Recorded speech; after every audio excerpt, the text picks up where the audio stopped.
Deyilənlərə görə 7-ci əsrdə İslam dinini yaymaq məqsədi ilə xilafət qoşununun tərkibində Azərbaycana gələn Övliya Üveyiz Qarani indiki Ağdaş rayonu ərazisində məskunlaşıb. Ömrünün axırınadək burada yaşayıb. 628-ci ildə dünyasını dəyişdiyi bildirilən Üveyiz Qaraninin məzarı bugünədək hər kəs tərəfindən ziyarət olunur. Ziyarətgahda nəzarətçi işləyən Hacı Məzahir deyir ki, 4 əsrdir ki, onun nəslinin nümayəndələri həmin yerin qorunub saxlanılmasını həyata keçirirlər. Biz bura qulluq elədiyimiz 300 ildən 400 ilə yaxındır. Deməli, 10 nəsildən 13-cü nəsil mənəm. Mənim də 70 yaşım var. Bildirildiyinə görə həmin yeri ilk dəfə ziyarətgah halına salan, oranı qoruyub saxlayan da Hacı Məzahirin ulu babalarından olan Molla İsmail kişi olub. İsmail Əfəndi.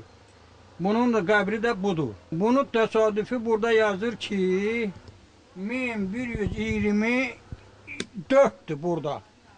1124. İndi də 1435'dir. Hicrili. Deməli 400 ilə yaxındır da, təxmini deyirəm indi mən.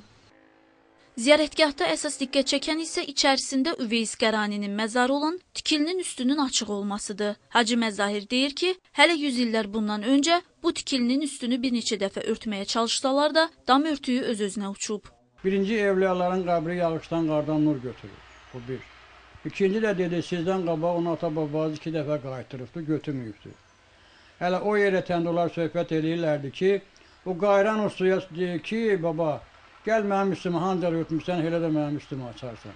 Ancaq gəlib görürlər ki, uçubdur.